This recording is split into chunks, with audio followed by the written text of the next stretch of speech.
6 hombres acorralaron al temido jefe de la mafia en un estacionamiento, la habilidad oculta de la camarera gorda.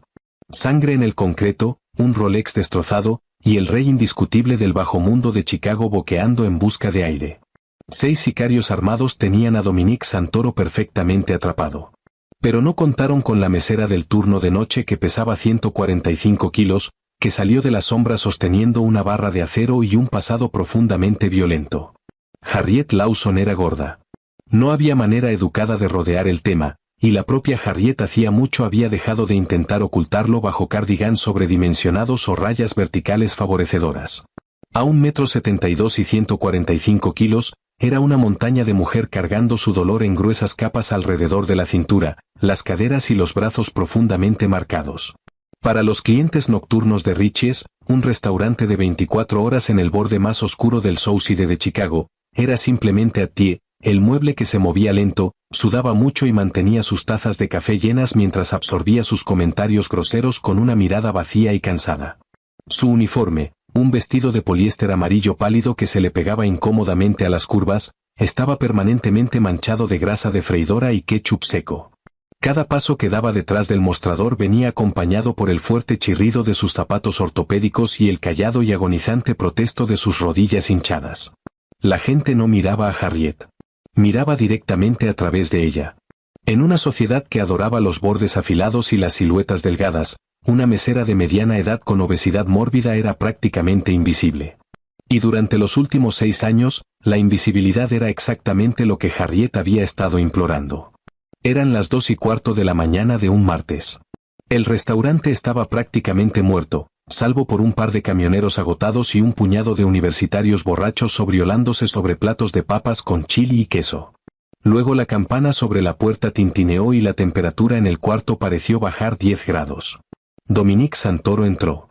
Dominique era un hombre cuya reputación lo precedía en susurros que normalmente terminaban en sangre. Era el jefe de la familia criminal Santoro, un jefe de sindicato despiadado y calculador que había tomado control de los muelles de Chicago y los juegos de azar clandestinos con una aterradora combinación de encanto y violencia brutal.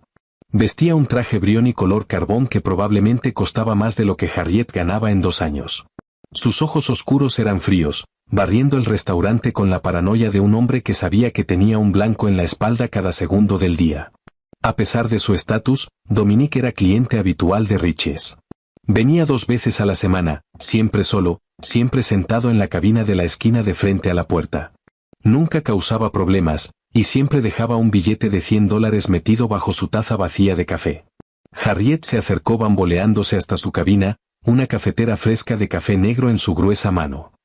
¿Noche difícil, señor Santoro?, preguntó, su voz un barítono ronco y con resabios de nicotina, aunque no había fumado en una década. Dominique no levantó la vista del teléfono, pero la rigidez en su mandíbula se suavizó una fracción. No tienes idea, Attie. Solo el pastel de cereza esta noche. Y rápido. Tengo la sensación de que me quedé demasiado tiempo en este vecindario. Harriet asintió lentamente, sus múltiples mentones moviéndose mientras se giraba para volver a la cocina. Pero mientras cortaba el pastel, sus ojos captaron movimiento a través de la ventana grasosa del restaurante. Una Lincoln Navigator negra había doblado silenciosamente hasta detenerse al otro lado de la calle, apagando los faros. El restaurante estaba situado junto a un estacionamiento de concreto de varios niveles, un edificio brutalista donde Dominique normalmente dejaba su Mercedes blindado. A través del vidrio empañado, Harriet observó cómo se abrían las puertas de la Lincoln. 6 hombres salieron. No eran matones callejeros locales. Harriet conocía la diferencia. Incluso desde la distancia, podía leer su lenguaje corporal. Se movían con una eficiencia depredadora y sincronizada. Vestían chaquetas tácticas oscuras, y la manera en que mantenían los brazos ligeramente separados del cuerpo le dijo a Harriet todo lo que necesitaba saber sobre el armamento oculto que cargaban. Uno de ellos se paró bajo una farola. Era Declan O'Cannon, el notorio ejecutor del sindicato irlandés que había estado peleando una sangrienta guerra de territorio con la familia Santoro durante los últimos 8 meses. Declan era un sádico que prefería navajas rectas y alambre de piano. Si Declan estaba aquí con 5 de sus mejores sicarios, esto no era una táctica de intimidación. Era un asesinato. Harriet puso el pastel de cereza frente a Dominique. Él dio un bocado, revisó su teléfono de nuevo, y maldijo entre dientes. Lanzó un billete arrugado de $100 sobre la mesa, se levantó abruptamente, y se abotonó la chaqueta del traje. «Quédate el cambio, Attie», murmuró Dominique, dirigiéndose hacia la puerta lateral que llevaba directamente al callejón que daba al estacionamiento. Harriet se quedó completamente quieta. Los dolores profundos en sus pies se desvanecieron en el fondo. El ritmo lento y lánguido de su vida deprimida de repente se disparó. Antes de que el esposo de Harriet, Carter, fuera despedazado por un dispositivo explosivo improvisado en Bogotá durante una misión de extracción fallida, Harriet no era Attie la mesera gorda. Era la jefe suboficial Harriet Lawson, una de las instructoras de combate cuerpo a cuerpo más letales contratadas por Aegis Defense Services. Había pasado 15 años entrenando a operadores de élite en Krav Maga, combate con cuchillo y combate con armas improvisadas.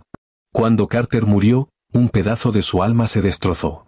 Dejó de entrenarse, empezó a comer para adormecer el agonizante vacío, y se enterró bajo 145 kilos de grasa protectora, escondiéndose en una ciudad donde nadie conocía su nombre.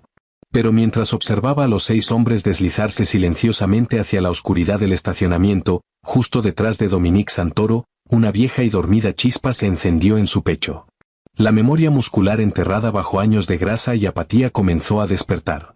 No le debía nada a Dominique Santoro. Era un criminal, un asesino. Pero siempre la había tratado como un ser humano. Nunca se burló de su peso. Nunca la despreció. En un mundo que trataba a Harriet como basura, Dominique le había ofrecido dignidad básica. Harriet caminó con calma detrás del mostrador, alcanzando el armario de utilidades, sus dedos gruesos y callosos envueltos alrededor del mango de una barra rompedora de acero macizo de 60 centímetros que el dueño usaba para forzar las tapas oxidadas de los contenedores de basura. Pesaba alrededor de 3,5 kilos. En el masivo agarre de Harriet, se sentía ligera como una pluma. Empujó la puerta trasera, sus pesados zapatos ortopédicos golpeando el pavimento húmedo del callejón.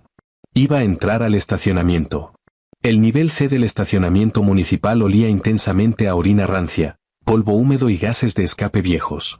Las luces fluorescentes parpadeaban erráticamente, lanzando largas sombras estroboscópicas a través de las interminables filas de pilares de concreto. Dominique Santoro se dio cuenta de su error en el momento en que escuchó el pesado cerrojo de acero de la puerta de la escalera chasquear detrás de él. Metió la mano en su chaqueta a medida, su mano descansando sobre la culata de su Beretta 9 mm personalizada, y aceleró el paso hacia su Mercedes blindado estacionado en el espacio VIP 42. ¿A dónde vas, Dominique? La voz resonó en el concreto, chorreando con un sarcástico acento irlandés grueso. Declan O'Cannon salió de detrás de un pilar de concreto bloqueando el camino hacia el Mercedes. En su mano, una Eclair y Koch USP con silenciador destelló bajo la tenue luz. Dominique giró solo para encontrar a 3 hombres más expandiéndose desde la retaguardia, efectivamente acorralándolo. 2 más salieron de entre una fila de autos estacionados a su izquierda. 6 contra 1. Perfectamente, limpiamente atrapado. Declan, dijo Dominique, su voz aterradoramente calmada a pesar de la adrenalina disparándose en sus venas. No pensé que los irlandeses tuvieran los agallas para cruzar a mi territorio sin un ejército. Nosotros somos el ejército, bastardo, siseó Declan, dando un paso al frente. Tus muchachos en los muelles han sido una espina en el costado de mi jefe por demasiado tiempo. Esta noche cortamos la cabeza de la serpiente. Y lo vamos a hacer doler. Dominique no esperó a que el monólogo terminara. Con una velocidad que desmentía su postura relajada, sacó su Beretta y disparó 2 veces. Los disparos silenciados destrozaron el silencio del estacionamiento. Uno de los hombres de Declan recibió un proyectil en la garganta, desplomándose en un montón sangrante. Pero 6 contra 1 eran probabilidades imposibles, incluso para un asesino experimentado. Antes de que Dominique pudiera readquirir un objetivo, un sicario masivo llamado Finn lo tacleó desde el ángulo ciego. La Beretta cascabeló sobre el concreto. Dominique peleó ferozmente, conectando un codazo brutal en la mandíbula de Finn, pero 2 hombres más se le echaron encima. Un jadeo agudo y sin aliento escapó de los labios de Dominique cuando un cuchillo de combate de 15 centímetros se deslizó limpiamente entre sus costillas en el lado izquierdo. El dolor era cegador. Sus rodillas cedieron, y fue empujado bruscamente contra el frío pilar de concreto, sangrando profusamente. Declan caminó lentamente, pateando la pistola caída de Dominique debajo de un sedán cercano. Sonrió, sacando una navaja recta de su abrigo. Sujétenlo, muchachos. Quiero que me mire mientras le quito los ojos. Los hombres inmovilizaron los brazos de Dominique contra el pilar. Dominique tosió, un hilo delgado de sangre escapando de la comisura de su boca. Se preparó para el final. Entonces un sonido rompió la tensión. Clac chirrido. Clac chirrido. El pesado ritmo de las suelas de goma de los zapatos ortopédicos resonando en el enorme estacionamiento. Declan hizo una pausa, girando la cabeza. Los 5 sicarios restantes miraron hacia las sombras cerca de la rampa de entrada. De entre la penumbra caminó Harriet. Jadeaba ligeramente, el sudor ya perlándose en su frente y corriendo por sus múltiples mentones. Su uniforme amarillo se tensaba contra su inmenso cuerpo. En su mano derecha, descansando casualmente contra su grueso muslo, estaba la pesada barra rompedora de acero. Por un momento hubo silencio absoluto. Luego Declan estalló en carcajadas. «Bueno, Jesús, María y José, miren esto», ladró Declan, bajando su navaja. La ballena local se salió del océano. «¿Qué pasa, cariño? ¿Alguien dejó una dona aquí afuera?» Sus hombres rieron entre dientes, manteniendo el agarre sobre el jefe de la mafia que sangraba. Dominique forzó sus ojos a abrirse, el choque atravesando su aturdida mente llena de dolor. «Atie», siseó. «Corre. Aléjate de aquí». Harriet no corrió. Ni siquiera parpadeó ante el insulto. Simplemente levantó la mano izquierda, limpió calmamente el sudor de su frente, y apretó el agarre sobre la barra de acero. «Ustedes, muchachos», dijo Harriet, su voz ronca sin inflexión, impactantemente firme, «olvidaron pagar el café». «Mátenla», ordenó Declan desdeñosamente, volviéndose de regreso a Dominique. El sicario más cercano, un hombre flaco con la mejilla cicatrizada, levantó su pistola silenciada y la apuntó directamente al amplio pecho de Harriet. Ni siquiera se molestó en adoptar una postura adecuada. Pensó que estaba ejecutando ganado. Jaló el gatillo. Lo que pasó a continuación desafió todas las leyes de física que los hombres en ese cuarto creían entender. Harriet no se tiró a cubierto. No se acobardó. Usando una técnica que había perforado en operadores de fuerzas especiales 10.000 veces, dejó caer su masa inmensa, deslizándose bajo la línea de fuego mientras la bala silbaba a centímetros de su oreja. Sus 145 kilos de masa, instantáneamente transformados de una responsabilidad en un arma imparable de energía cinética. Se lanzó hacia adelante, sus enormes muslos impulsándola baja y rápida. Antes de que el tirador pudiera ajustar su puntería hacia abajo, Harriet estaba dentro de su guardia. Balanceó la barra rompedora de acero, no con el brazo, sino con la rotación completa y girante de sus anchas caderas. Crack. La barra de acero conectó con la rótula derecha del hombre. El hueso no solo se rompió. Explotó en polvo. El hombre aulló, doblándose hacia adelante instintivamente. Cuando su cabeza bajó, Harriet levantó el codo izquierdo en un codazo superior vicioso y perfectamente sincronizado. El golpe, respaldado por la pura densidad de su peso corporal, le destrozó la nariz y condujo los fragmentos de hueso hacia arriba. Golpeó el concreto muerto antes de dejar de deslizarse. El silencio se estampó de regreso al estacionamiento, pesado y sofocante. La sonrisa de Declan desapareció. Los 4 hombres restantes miraban con incredulidad paralizada a la mesera obesa parada sobre su compañero muerto. «¿Qué demonios?», susurró Finn. Harriet no esperó a que se recuperaran. Se movía como un oso grizzly, engañosamente rápida, brutalmente eficiente, y completamente desprovista de vacilación. Cargó hacia el siguiente hombre en fila. Él levantó su pistola, en pánico, y disparó salvajemente. Una bala rozó el carnoso hombro de Harriet, desgarrando el poliéster amarillo y cortando un surco superficial en su carne. Ni siquiera parpadeó. El dolor no era nada comparado con la agonía que cargaba cada día. Cerró la distancia en 2 pasos truenos. Esta vez no balanceó la barra. En cambio, la empujó hacia adelante como una lanza, clavando la punta roma de acero directamente en el plexo solar del hombre. Todo el aire evacuó violentamente de sus pulmones. Mientras se doblaba hacia adelante jadeando como un pez, Harriet agarró la parte trasera de su chaqueta táctica con la mano libre, plantó sus masivos pies, y usó su inmenso centro de gravedad bajo para ejecutar un impecable lanzamiento de judo. Lanzó al hombre de 90 kilos por el aire. Se estrelló de cabeza contra el parabrisas de la Lincoln Navigator, su cuello tronando con un crujido enfermizo. 2 en menos de 6 segundos.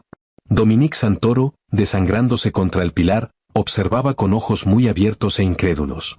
La mujer que le había servido pastel de cereza durante 3 años, la mujer que luchaba para agacharse a recoger una servilleta caída, estaba desmantelando a asesinos altamente entrenados con la fría precisión mecánica de un depredador ápice de élite. Declan O'Cannon finalmente salió de su conmoción. «Mátenla. Vacíen sus cargadores en ella», gritó, soltando su navaja y alcanzando desesperadamente una arma de respaldo en el tobillo. Los 2 hombres que sostenían a Dominique lo soltaron y se giraron hacia Harriet. Eran profesionales y finalmente se daban cuenta de que estaban peleando por sus vidas. Se separaron, intentando atraparla en fuego cruzado. Pero Harriet ya estaba en movimiento. Sabía que la resistencia era su eslabón más débil. Cargando este peso, su corazón golpeaba contra sus costillas como un martillo neumático y sus pulmones ardían. Tenía aproximadamente 30 segundos de rendimiento de alta intensidad antes de que su cuerpo se apagara completamente. Tenía que terminar esto ahora. Los 2 hombres restantes, llamados Boyd y Michei, se abrieron a su izquierda y derecha. Habían soltado la arrogancia. Levantaron sus Glock 19, apuntando al centro de masa. «Tírenla», rugió Declan, finalmente liberando una pistola compacta de su funda de tobillo. Harriet no retrocedió. Retroceder requería agilidad que ya no poseía. En cambio, lanzó su cuerpo masivo pesadamente hacia la derecha, zambulléndose detrás del grueso pilar de concreto donde Dominique yacía sangrando. Las balas astillaron la piedra, duchándola a ella y al jefe de la mafia de afilado polvo de concreto. Boyd avanzó con cautela por el lado izquierdo del pilar, sus botas tácticas crujiendo sobre los escombros. Michei flanqueó por la derecha. Intentaban atraparla en un movimiento de pinza. Era táctica urbana de libro de texto. El libro de texto del que se habían entrenado lo escribió Harriet en Aegis Defense Services. Esperó hasta que la sombra de Boyd cruzó el borde del pilar. En vez de salir a golpear, Harriet se dejó caer sobre una rodilla, sus articulaciones pesadamente acolchadas protestando en agonía. Balanceó la barra rompedora de acero de 3,5 kilos baja, a centímetros del suelo, apuntando a ciegas alrededor de la esquina. El acero conectó con la espinilla de Boyd con un húmedo chasquido enfermizo. Boyd gritó, su pierna cediendo al instante. Mientras caía hacia adelante, Harriet extendió la mano alrededor del pilar, sus gruesos dedos envolviéndose violentamente en el arnés táctico de su chaleco. Con un rugido gutural, jaló al hombre de 90 kilos alrededor de la columna de concreto, usándolo como escudo humano, justo cuando Michei dobló el lado opuesto y abrió fuego. 3 proyectiles silenciados se dispararon hacia la espalda de Boyd. Michei se congeló, sus ojos ensanchándose al darse cuenta de que acababa de abatir a su propio compañero. Esa fracción de segundo de vacilación era todo lo que Harriet necesitaba. No se molestó en balancear la pesada barra. La lanzó como una jabalina. La vara de acero de 3,5 kilos tumbó y golpeó a Michei directamente en la garganta. Su tráquea se aplastó al instante. Soltó su Glock, aferrándose al cuello mientras caía de espaldas contra un Toyota Camry estacionado, ahogándose en silencio lúgubre. 5. Solo quedaba Declan. Harriet se apoyó pesadamente contra el pilar. Su pecho se agitaba. El sudor le corría por la cara, ardiendo en sus ojos, mezclándose con la sangre del rozón en el hombro. Su uniforme de poliéster amarillo estaba desgarrado y empapado. Sus piernas temblaban violentamente bajo su inmenso peso. Sus 30 segundos de energía explosiva habían terminado. Funcionaba con humos y pura rabia sin adulterar. Declan O'Cannon entró al pasillo. Ya no se veía como un arrogante jefe de sindicato.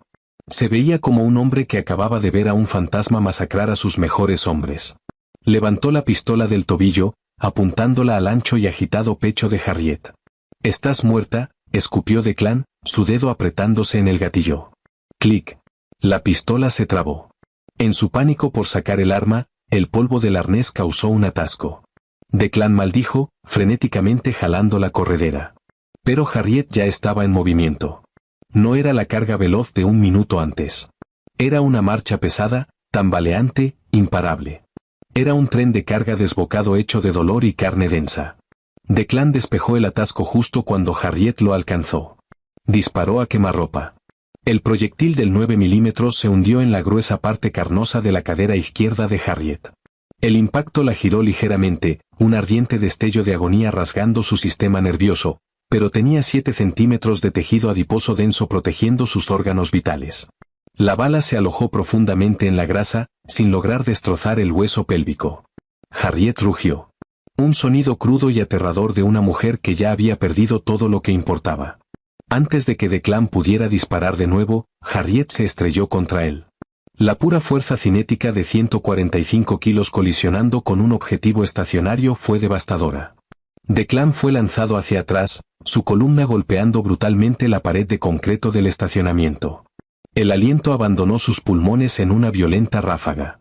Harriet lo clavó ahí. Presionó su enorme y pesado antebrazo contra su garganta, usando todo el peso de su cuerpo para mantenerlo en su lugar. Declan se ahogaba, sus ojos saltando de las órbitas mientras desesperadamente arañaba su grueso brazo, pateando las piernas. Pero no podía moverla. Estaba atrapado bajo una montaña.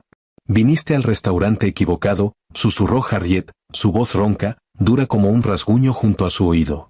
Metió la mano en su costado. Encontró el termómetro de carne de acero macizo que siempre guardaba en el bolsillo de su delantal para revisar la freidora. 15 centímetros de acero inoxidable afilado y sólido. Los ojos de Declan se abrieron con un terror puro e inadulterado cuando vio el arma improvisada. Intentó gritar, pero el antebrazo de Harriet le aplastaba la laringe. Harriet no vaciló. Con un empujón afilado y practicado, clavó la gruesa sonda de acero directamente en el punto blando debajo de la mandíbula de Declan, angulándola hacia arriba hacia el tronco encefálico. El cuerpo de Declan se puso rígido, convulsionando violentamente durante 3 segundos antes de quedar completamente inerte. Harriet lo soltó. Declan se deslizó por la pared de concreto, dejando un grueso rastro carmesí detrás de él. El estacionamiento quedó en silencio de nuevo, salvo por el goteo rítmico de fluidos y la respiración húmeda y entrecortada de Harriet. Se quedó ahí un momento, su enorme pecho subiendo y bajando, la sangre empapando el lado izquierdo de su vestido amarillo. Miró sus manos temblorosas y manchadas de grasa.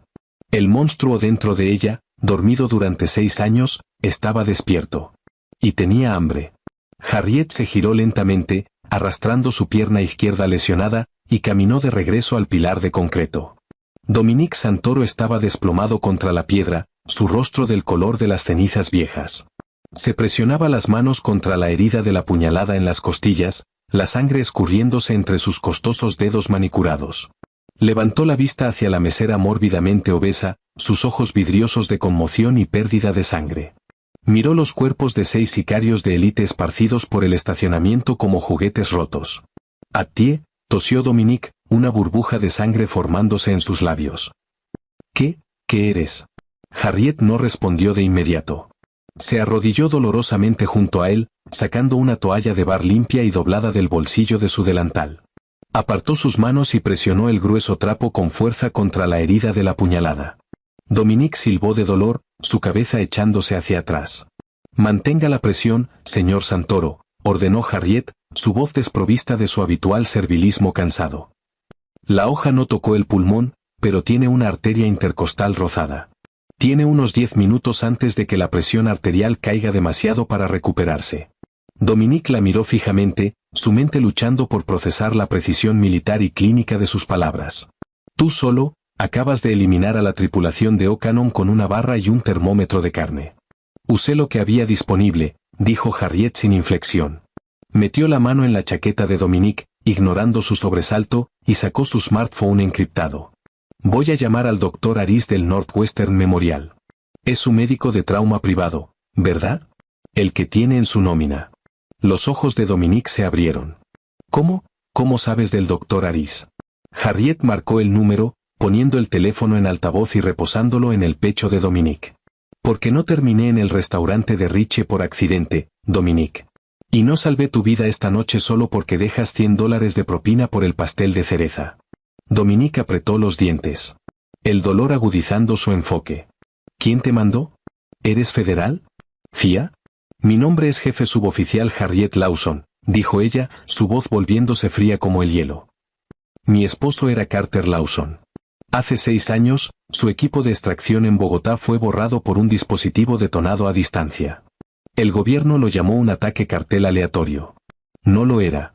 Los explosivos usados eran C4 de grado militar, rastreable a un cargamento robado de los patios ferroviarios de Chicago 3 meses antes. Dominique tragó saliva, la comprensión comenzando a amanecer en sus ojos oscuros. El sindicato ruso. Los hermanos Bulov. Ellos controlan los patios ferroviarios. Exactamente, dijo Harriet suavemente. Pero no podía tocar a los Bulov. Era solo una viuda doliente, una contratista retirada que se comía a sí misma hasta morir rápidamente. Necesitaba un ejército. Necesitaba a alguien con los recursos, los hombres, y la absoluta falta de escrúpulos para librar una guerra contra los rusos. El teléfono chasqueó y una voz soñolienta respondió al otro lado. ¿Sí? Harriet pulsó el silencio. Se inclinó cerca de Dominique, su cara pesada a centímetros de la de él. Has estado perdiendo territorio frente a los O'Cannon durante un año. Yo sabía que Declan te estaba rastreando. Sabía que haría un movimiento eventualmente.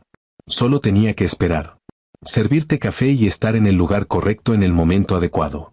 Señaló la carnería alrededor de ellos. Acabo de salvar a la familia Santoro. Me debes la vida, Dominique. Y en tu mundo, una deuda de sangre está sellada con sangre. Dominique miró a la mujer gorda, sangrando y aterradora arrodillada junto a él.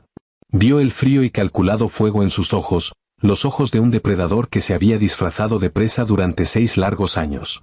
Una lenta y sangrienta sonrisa se extendió en su rostro. ¿Quieres a los Bulov?, susurró Dominique. Los quiero quemados hasta los cimientos, corrigió Harriet. Quiero sus líneas de suministro cortadas, sus jefes destripados, y quiero a Yuri Bulov traído ante mí con vida. Hizo una pausa. Y tú vas a usar todo el sindicato Santoro para hacerlo. Dominique se rió entre dientes. El sonido rápidamente se convirtió en una tos húmeda. Eres un demonio, Attie. Soy una viuda, respondió ella. Desactivó el silencio del teléfono. Doctor Aris, Dominique Santoro tiene una herida punzante en la cavidad torácica izquierda. Hemorragia severa. Traiga la camioneta de trauma privada al estacionamiento municipal en la calle Eistead, nivel C. Tiene exactamente 8 minutos. Colgó y guardó el teléfono de vuelta en el bolsillo de Dominique. Con un profundo gemido, Harriet se puso de pie. Su cadera palpitaba violentamente. Su vestido de poliéster se pegaba a su piel sudorosa y sangrante. ¿A dónde vas?, siseó Dominique. Harriet se giró, mirando de vuelta hacia la puerta del callejón que llevaba al restaurante Riches de 24 horas. Dejé la freidora encendida, dijo Harriet, su voz bajando de vuelta a su familiar monotonía ronca. Y los camioneros en la mesa 4 están esperando sus papas con chili. Se detuvo un momento. Manda un equipo de limpieza para estos cuerpos. Te veo el jueves, señor Santoro. Cabina de siempre. Tenemos una guerra que planear. Se dio la vuelta y cojeó de vuelta hacia el restaurante. Una silueta masiva, respirando pesadamente, desapareciendo en la noche de Chicago. Dejando al rey del bajo mundo sangrando, sonriendo y absolutamente aterrorizado a su paso. Si esta historia te tocó el corazón, suscríbete al canal y activa las notificaciones para no perderte las próximas. Deja un like, porque eso ayuda a que esta historia llegue a más personas. Nos vemos en la próxima.